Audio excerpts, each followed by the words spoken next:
Hello बच्चों, आप लोग सभी का अपना यूट्यूब चैनल देहाती टीचर पे स्वागत है। इस चैनल पे आपको बीएसएससी इंटर लेवल का जो एग्ज़ाम जुलाई में होंगे उसके देखते हुए एडिटोरियल पब्लिकेशन का प्रैक्टिस सेट 1 से लेकर के 7 तक कराया गया है। आज जो है हमने आप लोगों के बीच में 8वां प्रैक्टिस सेट का डिस्कस करने जा रहे हैं। तो इस समय को ना बर्बाद करते हुए आगे की ओर बढ़ते हैं और आपका ये पहला क्वेश्चन है।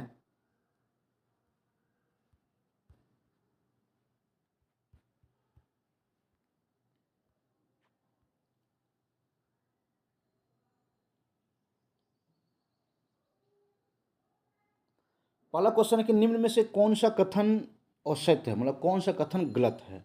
तो श्यानता ठोस द्रव तथा गैस का एक विशिष्ट गुण है, ये बिल्कुल गलत है। क्योंकि श्यानता जो है केवल द्रव और गैस का होती है, ठोस का विशिष्ट गुण नहीं होता है। ठोस में जो होते हैं वो चालन विधि द्वारा होता है। दूसरा है तापमान बढ़ाने पर द्रव की श्यानता घट जाती है परंतु गैस की श्यानता बढ़ जाती है, ये आपका बिल्कुल सही है। दूसरा क्वेश्चन है एक आदर्श तरल की श्यानता 0 होती है, ये भी सही है। तो इसका मतलब है कि आपका इसमें आंसर ये बिल्कुल सही है, जबकि ये गलत है। क्योंकि श्यानता ठोस द्रव गैस का एक विशिष्ट गुण नहीं है, श्यानता केवल द्रव और गैस का ही एक विशिष्ट गुण है। ठोस का विशिष्ट गुण जो होता है वो चालन होता है। चलिए अब आगे की ओर बढ़ते हैं। जब श्वेत प्रकाश प्रिज्म से होकर गुजरती है तो कौन सा रंग सबसे कम विचलित होता है। तो देखिए, जिस रंग का तरंगदैर्घ्य सबसे अधिक होता है उसका विचलन कोण सबसे कम होता है। तो जैसा कि आप लोग जानते हैं कि लाल रंग का तरंगदैर्घ्य जो होता है वो सबसे अधिक होता है, तो इसका विचलन कोण सबसे कम होगा। और जिसका विचलन कोण सबसे कम हो, जिसका तरंगदैर्घ्य सबसे कम होगा उसका विचलन कोण सबसे अधिक होगा। जैसे कि बैगनी का तरंगदैर्घ्य बहुत कम होता है, इसका विचलन कोण सबसे अधिक होंगे। नेक्स्ट चलते हैं। गुरुत्वाकर्षण के सार्वभौमिक नियम का प्रतिपादन किसके ने किया है। तो गुरुत्वाकर्षण के सार्वभौमिक नियम का प्रतिपादन न्यूटन के द्वारा किया गया है, तो इसका आंसर होगा ए। अगला क्वेश्चन है वायु शक्ति यानी कि विंड पावर में ऊर्जा का कौन सा रूप विद्युत ऊर्जा में परिवर्तित होता है।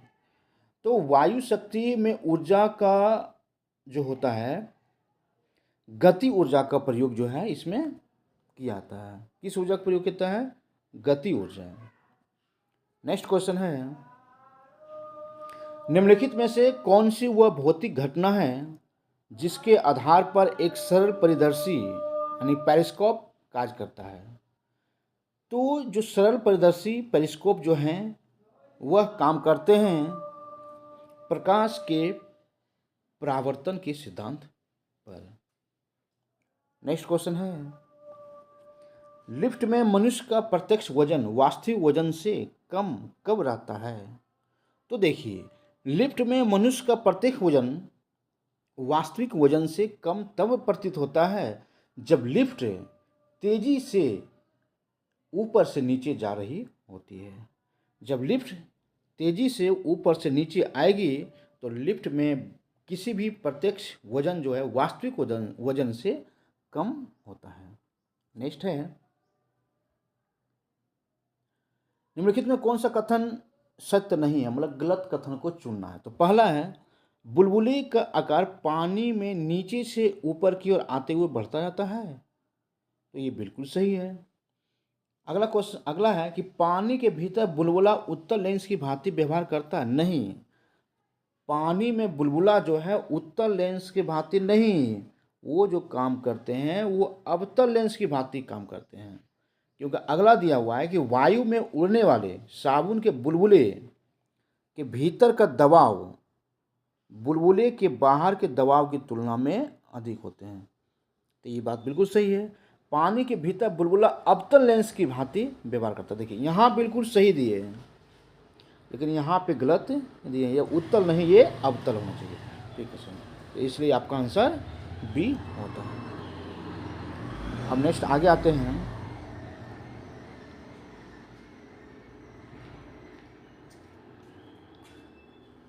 फ्रेमिंग के दाएं हाथ के नियम का प्रयोग किसकी दिशा का पता लगाने के लिए किया जाता है? तो फ्लेमिंग के बाएं हाथ के नियम का प्रयोग प्रेरित धारा के दिशा का पता लगाने के हम लोग करते हैं।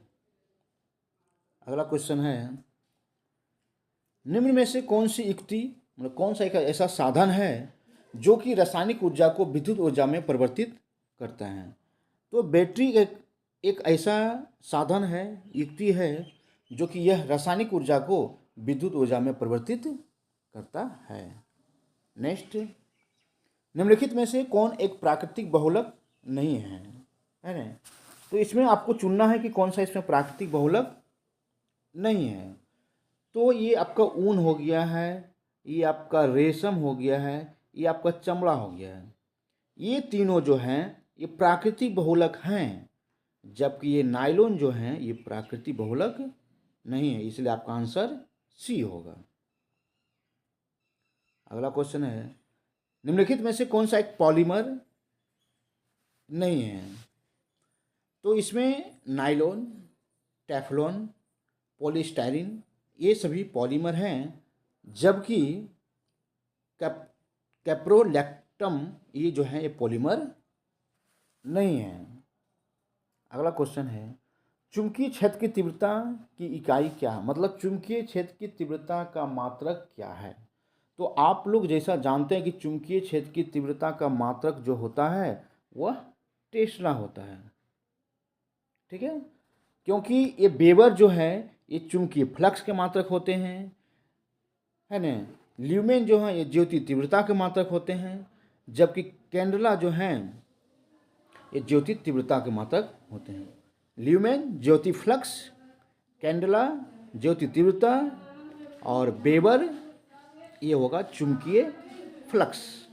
चुंबकीय फ्लक्स का मात्रक वेबर होते हैं, इसलिए आपका आंसर होगा ए। अगला है, निम्नलिखित में से कौन सा सुमेलित नहीं है? मतलब इसमें कौन सा जो स्टेटमेंट दिया हुआ है वो स्टेटमेंट गलत है, गलत कथन को आपको पहचानना है। तो कहता है कि मैग्नीशियम आतिशबाजी होता है, यूरेनियम परमाणु बम में होता है, क्लोरीन इलेक्ट्रिक बल्ब में प्रयोग किया जाता है, और जिंक गैल्विकरण में प्रयोग किया जाता है। तो देखिए, आतिशबाजी में मैग्नीशियम का प्रयोग किया जाता है, ये बिल्कुल सही है। परमाणु बम में यूरेनियम का प्रयोग किया जाता है, ये भी बिल्कुल सही है।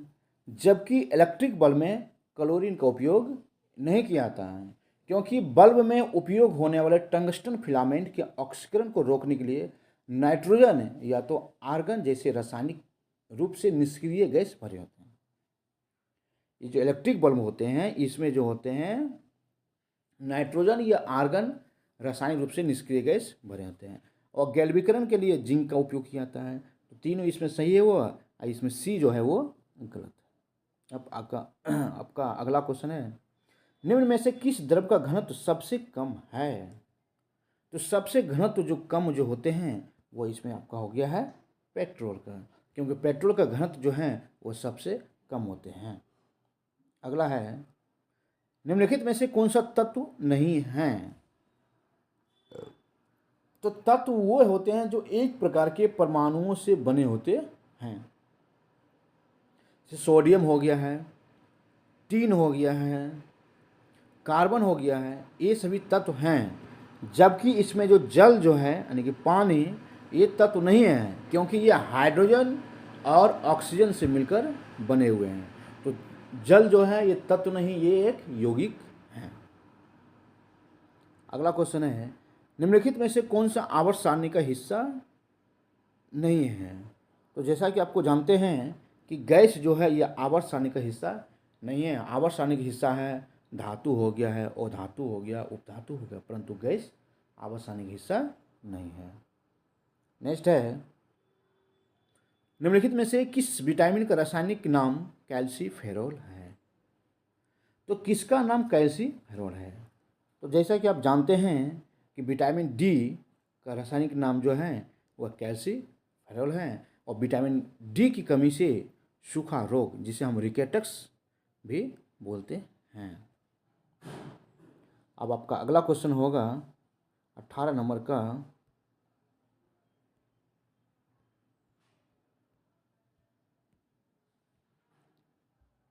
आपका 18 नंबर का क्वेश्चन होता है,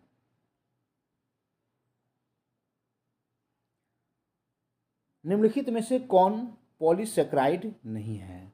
तो इसमें आपको पहचानना है कि कौन सा इसमें पॉलीसेकेराइड नहीं है। तो देखिए, तो इसमें जो है गैलेक्टेज जो हैं ये पॉलीसेकेराइड नहीं है, जबकि स्टार्च, ग्लाइकोजन और सेल्यूलोज जो हैं ये तीनों पॉलीसेकेराइड हैं। नेक्स्ट है एरिथ्रोसाइट्स और ल्यूकोसाइट्स दोनों किस में बनते हैं। तो एरिथ्रोसाइट्स और ल्यूकोसाइट्स तथा प्लेटलेट्स का निर्माण जो होते हैं ये अस्थि मज्जा में होते हैं। इसका निर्माण जो है वो अस्थि मज्जा में होते हैं। एरिथ्रोसाइट्स और ल्यूकोसाइट्स के साथ साथ प्लेटलेट्स का निर्माण जो है अस्थि मज्जा में होता है। एरिथ्रोसाइट्स को लाल रक्त कणिका जबकि ल्यूकोसाइट्स को श्वेत रक्त कणिका भी कहते हैं। एक ये भी याद कर लेना है कि एरिथ्रोसाइट्स को लाल रक्त कणिका जबकि ल्यूकोसाइट को श्वेत रक्त कणिका कहा जाता है। नेक्स्ट अगला क्वेश्चन है, निम्न में से कौन सा खनिज आँख के नेत्रपटल, कोशिका झिल्ली और प्रोटीन संरचना को स्वस्थ बनाए रखने में मदद करता है। तो ये जो होंगे इनका जो है जिंक का ये कार्य होता है, क्योंकि जिंक खनिज जो होते हैं वो आँख के रेटिना, कोशिका झिल्ली और प्रोटीन संरचना को स्वस्थ रखने में मदद करता है। नेक्स्ट क्वेश्चन है, पेयजल में नाइट्रेट की मात्रा अधिक होने से कौन सा रोग हो जाता है। अगर पानी में नाइट्रेट की मात्रा अधिक हो जाता है तो इससे जो है ब्लू बेबी सिंड्रोम की बीमारी बढ़ जाती है, क्योंकि पेयजल में नाइट्रेट की मात्रा बढ़ने से ब्लू बेबी सिंड्रोम रोग हो जाता है, जिसके परिणाम स्वरूप शिशुओं में त्वचा का नीलापन आ जाता है। टाइफाइड बुखार एक संक्रामक रोग है जो दूषित भोजन और पानी के माध्यम से ही फैलता है। इसके साथ ही साथ हैजा बैक्टीरिया से होने वाला एक रोग है जो पानी के माध्यम से ही फैलता है। इसलिए पेयजल में नाइट्रेट की मात्रा अधिक होने से ब्लू बेबी सिंड्रोम रोग हो जाता है। नेक्स्ट है, निम्नलिखित में से कौन सा एक किसी भी पाचक एंजाइम का स्रावन नहीं करता है। तो ये जो यकृत जो हैं किसी भी पाचक एंजाइम का स्रावन नहीं करते हैं। अगला क्वेश्चन है, इनमें से कौन संक्रामक रोग नहीं हैं। तो कैंसर जो होते हैं ये एक संक्रामक रोग नहीं होते हैं, क्योंकि संक्रामक रोग में एक शरीर से अन्य शरीर में फैलने की क्षमता होती है, जैसे कि आपका हो गया मलेरिया, टाइफाइड, चेचक, इन्फ्लुएंजा इत्यादि। ये सभी संक्रामक रोग हैं, क्योंकि ये सभी जो हैं एक शरीर से दूसरे शरीर में फैलते हैं, जबकि ऐसी प्रक्रिया जो है कैंसर में नहीं होता है। कैंसर एक व्यक्ति से दूसरे व्यक्ति में शरीर के संपर्क होने से नहीं फैला जाता है। नेक्स्ट क्वेश्चन है, पौष्टिक अल्सर के लिए कौन सा जीवाणु जिम्मेदार है। तो इसके लिए जो है हेलिकोबैक्टर पाइलोरी जो हैं ये जो है पौष्टिक अल्सर के लिए जीवाणु जिम्मेदार हैं। नेक्स्ट क्वेश्चन है, निम्न में से कौन सा प्राणी द्विलिंगी प्राणी का उदाहरण नहीं है। तो देखिए, जिन जीवों में नर तथा मादा जनन अंग दोनों ही एक ही प्रणाली में पाए जाते हैं उन्हें द्विलिंगी या उभयलिंगी कहते हैं। इसके उदाहरण है केचुआ, स्पंज, टेपबर्न, स्टारफिश, जॉक, जबकि इसका कॉकरोच जो है ये उदाहरण नहीं है, क्योंकि कॉकरोच जो है वह द्विलिंगी प्राणी का उदाहरण नहीं है, जबकि केचुआ, टेबर्न और जॉक जो हैं ये द्विलिंगी या उभयलिंगी का उदाहरण हैं। अगला क्वेश्चन है, राजभिषेक समारोह का विवरण निम्न में से किसमें किया गया है? तो देखिए, ऐतरेय ब्राह्मण ऋग्वेद की शाकल शाखा से संबंध है। ऐतरेय ब्राह्मण की राजभिषेक समारोह का विवरण किया गया है। तो ऐतरेय ब्राह्मण में राजभिषेक समारोह का विवरण किया गया है। अगला क्वेश्चन है, हड़प्पा सभ्यता के निम्नलिखित स्थलों में से कौन सा स्थल अफगानिस्तान में स्थित है? तो हड़प्पा सभ्यता का एक स्थल है, वो है सोतोघई, जो कि यह अफगानिस्तान में स्थित है। ठीक है। मोहनजोदड़ो जो है सिंध के लरकाना जिले में स्थित है या सिंध नदी के किनारे अवस्थित है। अगला क्वेश्चन है, निम्न में से कौन सा तत्व धम्म में वर्णित नहीं था? धम्म में क्या वर्णित नहीं था? तो धम्म में वर्णित है प्राणी पक्षियों की क्षति न पहुंचाना, माता पिता की सेवा करना, मातृभाव, दान पुण्य, अल्पव्यय। जबकि धर्म के प्रति आस्था का वर्णन धम्म में नहीं किया गया है। अब आपका क्वेश्चन 29 नंबर आपके बीच में आता है,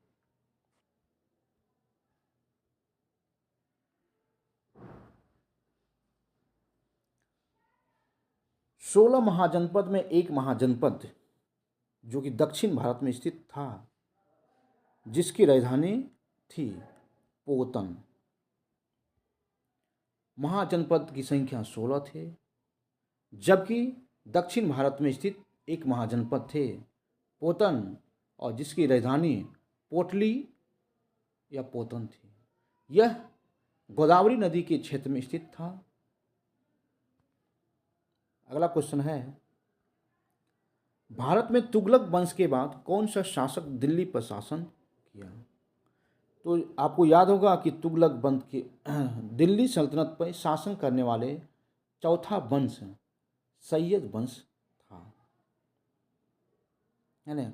और सैयद वंश जो थे वह तुगलक वंश के बाद ही आए थे। दिल्ली सल्तनत में शासन करने के लिए तुगलक वंश के बाद सैयद वंश आए थे, और इस वंश का कार्यकाल 1414 ईस्वी से लेकर के 1451 ईस्वी तक शासन इन्होंने किए थे। सैयद वंश के संस्थापक खिज खां था। खिज खां तैमूरलंग का सेनापति था। भारत से लौटते समय तैमूरलंग ने खिज खां को मुल्तान, लाहौर एवं दीपालपुर का शासक नियुक्त किया था, जबकि इस खिज खां की मृत्यु 20 मई 1421 ईस्वी को हो गई थी। नेक्स्ट क्वेश्चन है, शिवाजी का छत्रपति के रूप में औपचारिक राज्याभिषेक कहाँ हुआ था?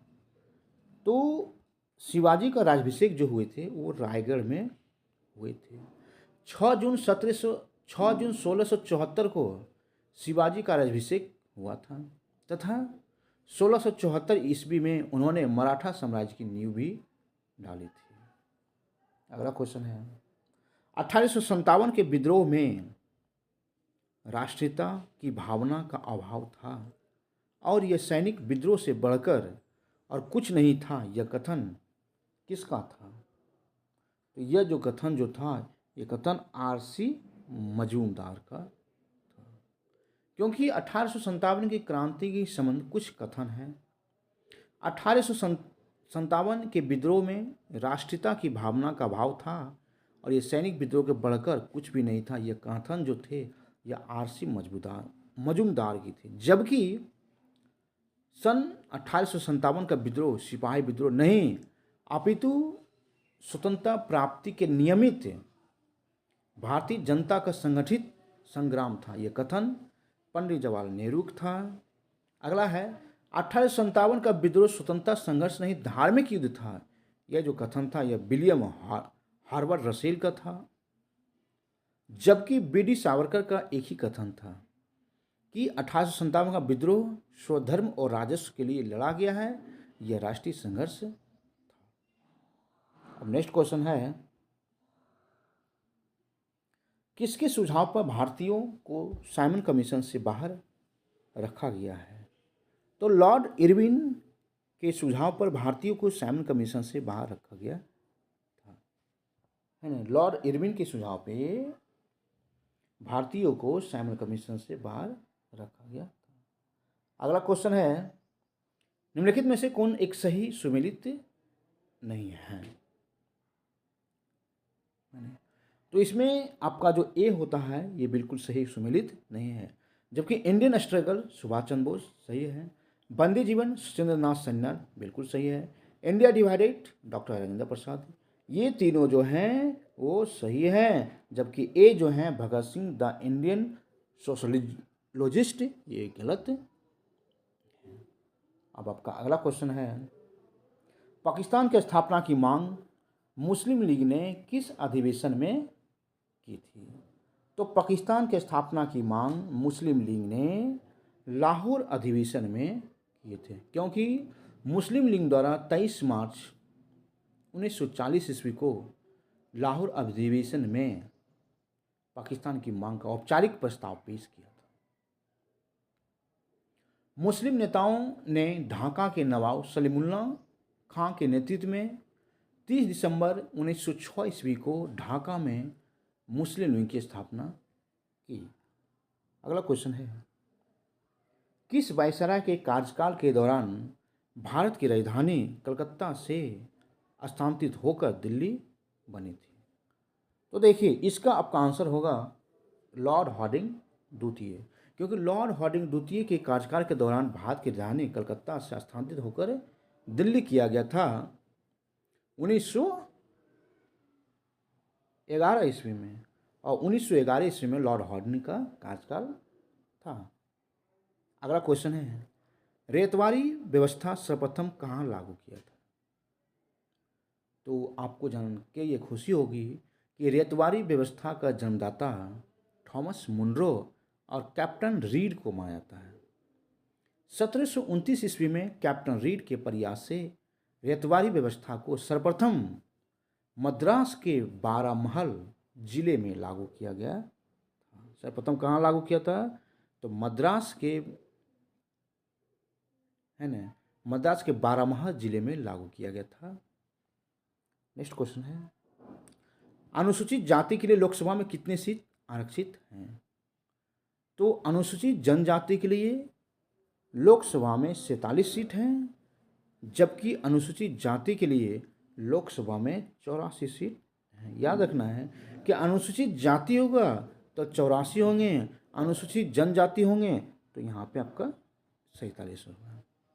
अगला क्वेश्चन है, भारतीय संविधान में मूल रूप से मौलिक अधिकारों प्रदान किए गए थे। तो भारतीय संविधान में मूल रूप से कितने मौलिक अधिकार प्रदान किए गए थे? तो भारतीय संविधान में मूल रूप से 7 मौलिक अधिकार प्रदान किए। मूल संविधान में 7 मौलिक अधिकार थे, लेकिन 1978 ईस्वी में 44वें संविधान संशोधन द्वारा संपत्ति के अधिकार को अनुच्छेद 300 का क में रखा गया है, जो अब केवल कानूनी अधिकार हैं। नेक्स्ट क्वेश्चन है 40 नंबर का,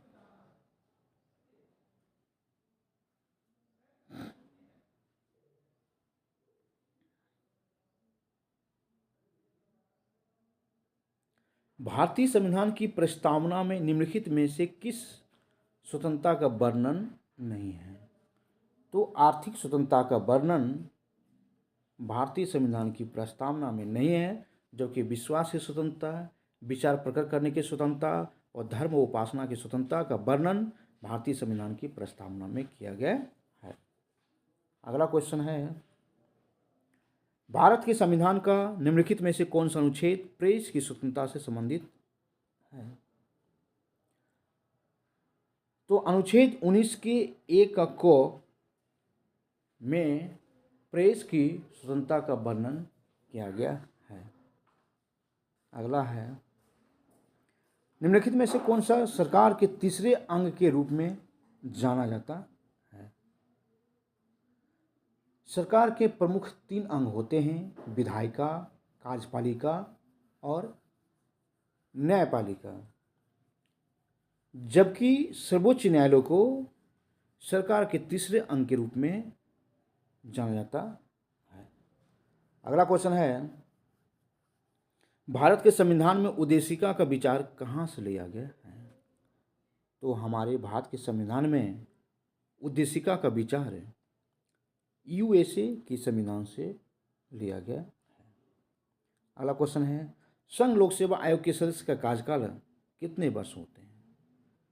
तो संघ लोक सेवा के अध्यक्ष का कार्यकाल 6 वर्ष होते हैं। 6 वर्ष की अवधि के लिए या 65 वर्ष की आयु पूरी होने तक अपने पद पे यह रह सकते हैं। अगला है, बिहार के प्रथम निर्दलीय मुख्यमंत्री कौन थे? तो बिहार के प्रथम निर्दलीय मुख्यमंत्री जो थे वो महामाया प्रसाद सिन्हा थे। बिहार के प्रथम दलित मुख्यमंत्री भोला पासवान शास्त्री थे। बिहार के प्रथम मुस्लिम मुख्यमंत्री मोहम्मद यूनुस थे।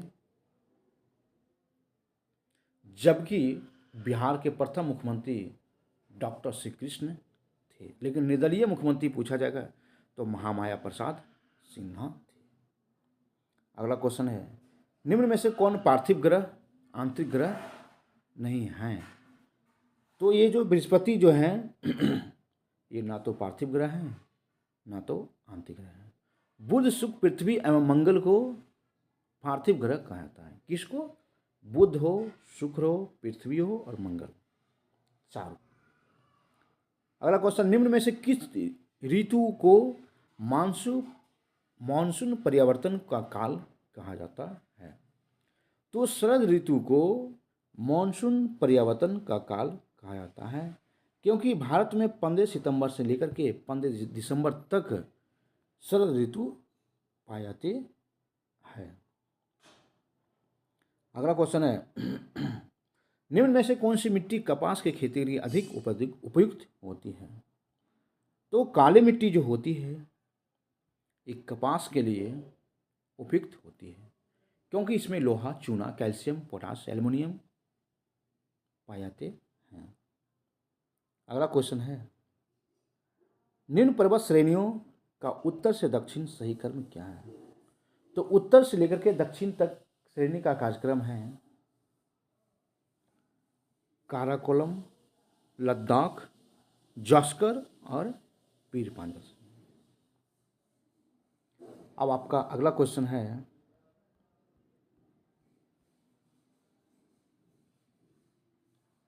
आल्प्स पर्वत की सबसे ऊंची चोटी कौन सी है? तो माउंट ब्लैक जो है वो आल्प्स पर्वत की सबसे ऊंची चोटी है। अगला क्वेश्चन है, भारत में जूट सबसे अधिक कहाँ होती है? तो बंगाल के डेल्टा क्षेत्र में जूट सबसे अधिक उत्पादन होता है। अगला क्वेश्चन है, निम्न में से किस देश के साथ भारत की सीमा सबसे अधिक लगी हुई है? तो भारत की सीमा सबसे अधिक जो है वो बांग्लादेश के साथ लगी हुई है, क्योंकि भारत के साथ पड़ोसी देश भारत की थल सीमा को स्पर्श करते हैं। भारत की सबसे छोटी जो होती है अंतर्राष्ट्रीय सीमा रेखा अफगानिस्तान के साथ लगी होती है। सबसे लंबी सीमा रेखा बांग्लादेश के साथ और सबसे छोटी सीमा रेखा अफगानिस्तान के साथ लगी हुई है। अगला क्वेश्चन है, जनगणना 2011 के अनुसार जनगणना 2011 के अनुसार किस राज्य में सर्वाधिक अनुसूचित जाति हैं? तो 2011 जनगणना के अनुसार पंजाब में सबसे अधिक अनुसूचित जाति है। अगला है, जुलाई 2024 में यूनेस्को को विश्व धरोहर समिति की अध्यक्षता कौन सा देश करेगा? तो जुलाई 2024 में यूनेस्को की विश्व धरोहर समिति की अध्यक्षता भारत के द्वारा किया जाएगा। नेक्स्ट है, हाल ही में गैब्रियल अटल को किस देश के सबसे युवा प्रधानमंत्री के रूप में नियुक्त किया गया है? तो इसका आंसर जो होगा वो फ्रांस होगा, क्योंकि फ्रांस के राष्ट्रपति इमैनुअल मैक्रोन ने 9 जनवरी को एक नए प्रधानमंत्री गैब्रियल अटल को नियुक्त किया था। यह पद संभालने वाले सबसे कम उम्र के फ्रांस के प्रधानमंत्री थे। अगला क्वेश्चन है, किसी देश की संसद ने एक कानून पास करते हुए कुत्ते के मांस के उत्पादन और बिक्री पर प्रतिबंध लगा दिए थे, और वह जो थे वो आपका दक्षिण अफ्रीका थे। जबकि दक्षिण अफ्रीका की संसद ने एक कानून पास करते हुए कुत्ते के मांस के उत्पादन और बिक्री पर प्रतिबंध लगा दिए थे। अगला क्वेश्चन है, जनवरी 2024 में किस राज्य के हट्टी समुदाय को अनुसूचित जनजाति का दर्जा प्रदान किया गया? तो हिमाचल प्रदेश ने जनवरी 2024 में हट्टी समुदाय को अनुसूचित जनजाति का दर्जा प्रदान किए थे। अगला क्वेश्चन है, रक्षा मंत्री राजनाथ सिंह ने 1 जनवरी 2024 को किस शहर में बालिकाओं के लिए पहले पूर्ण सैनिक स्कूल संविदा गुरुकुलम बालिका सैनिक स्कूल का उद्घाटन किए थे? तो यह जो स्कूल था ये मथुरा उत्तर प्रदेश में। नेक्स्ट है, हाल ही में प्रधानमंत्री नरेंद्र मोदी ने किस शहर में दुनिया के सबसे बड़े ध्यान केंद्र सर्ववेद महामंदिर का उद्घाटन किए? तो वाराणसी में पीएम नरेंद्र मोदी ने चौबेपुर इलाके में उमराहा में बने सर्ववेद मंदिर का उद्घाटन किया। अगला क्वेश्चन है, मामल्लपुरम उत्सव निम्नलिखित में से किस राज्य का त्यौहार है? तो मामल्लपुरम जो है वो तमिलनाडु का जो है ये एक त्यौहार है। इसी प्रकार से एक लद्दाख में होते हैं, लद्दाख में होते हैं हेमिस, कम्बाला होते हैं कर्नाटक में। अगला क्वेश्चन है 61 का क्वेश्चन है,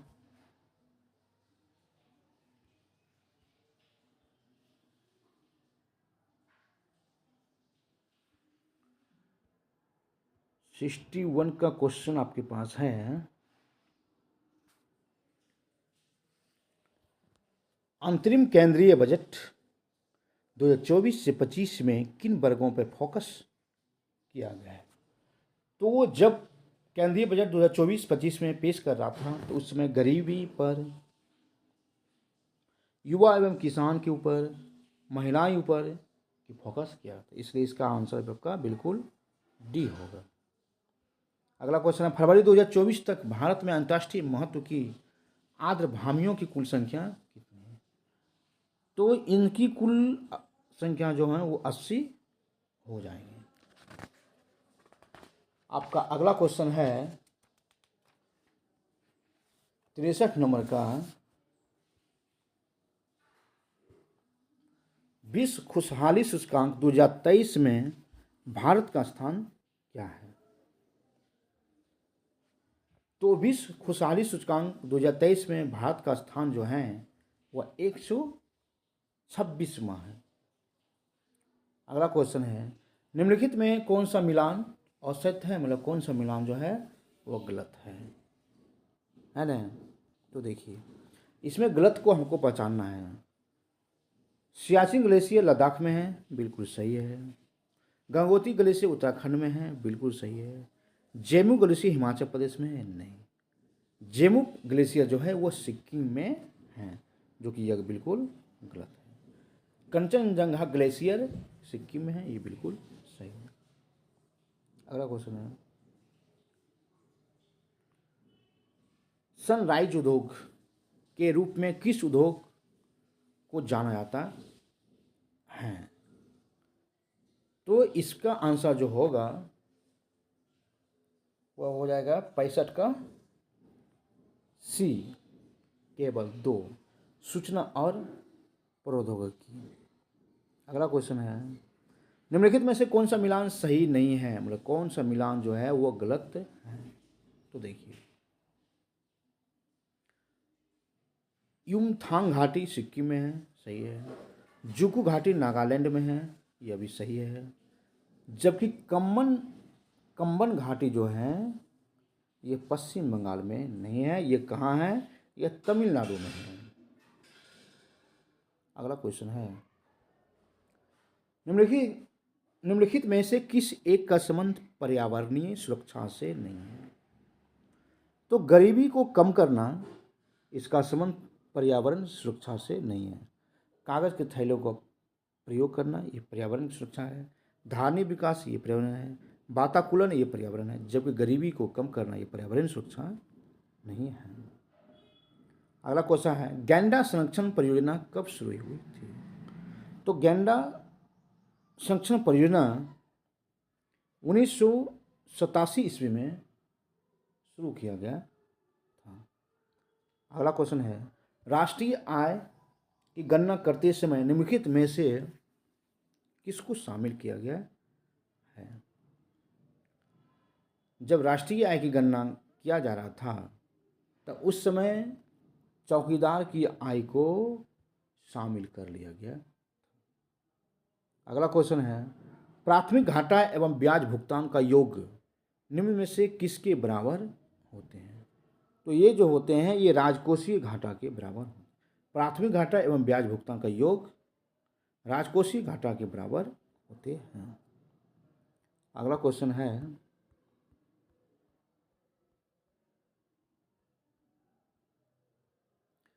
पृथ्वी शिखर सम्मेलन का आयोजन किया गया था।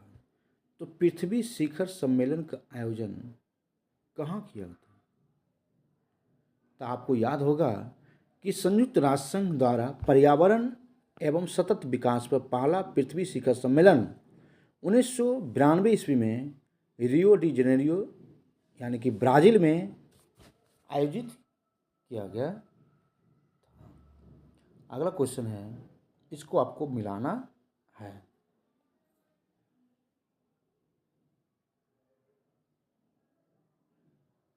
इसको आपको मिलान करना है। 18 अप्रैल को कौन सा दिवस मनाते हैं।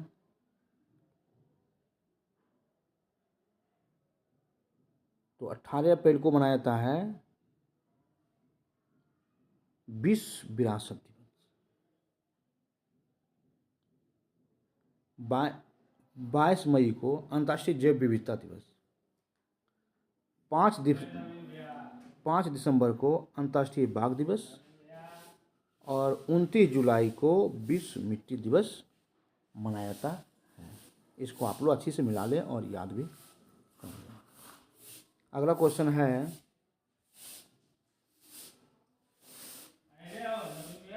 किसे भारत का प्लास्टिक मैन कहा जाता है। तो राजगोपालन वासुदेवन को प्लास्टिक कचरे से सड़क को बनाने के लिए इसे प्लास्टिक मैन भी कहा जाता है। अगला क्वेश्चन है, कीर्तिराज सिंह किस खेल से संबंधित है। तो कीर्तिराज सिंह के संबंध जो हैं वो भारोत्तोलन से हैं। अगला क्वेश्चन है, इसको आपको मिलाना है। पहला मिलाना है कि यूनेस्को, तो यूनेस्को का मुख्यालय कहाँ है। तो आप जानते हैं कि यूनेस्को का मुख्यालय जो है वह दिया गया है पेरिस में। अंतर्राष्ट्रीय श्रम संगठन का है जनेवा। ये बिल्कुल सही है। एमनेस्टी इंटरनेशनल लंदन और यूनेस्को जो है वो न्यूयॉर्क में किया गया। तो अगला क्वेश्चन है 76 नंबर, 76 का आंसर होगा सी। 77 का आंसर होगा बी। 78 के होगा 78 का आंसर होगा डी। अगर ये मेरा वीडियो आप लोग को अच्छा लगे तो लाइक शेयर और सब्सक्राइब करना ना भूलें, क्योंकि इस चैनल पे आपको प्रतिदिन अलग अलग प्रकार के सेट देखने को मिलेगा। तब तक के लिए धन्यवाद।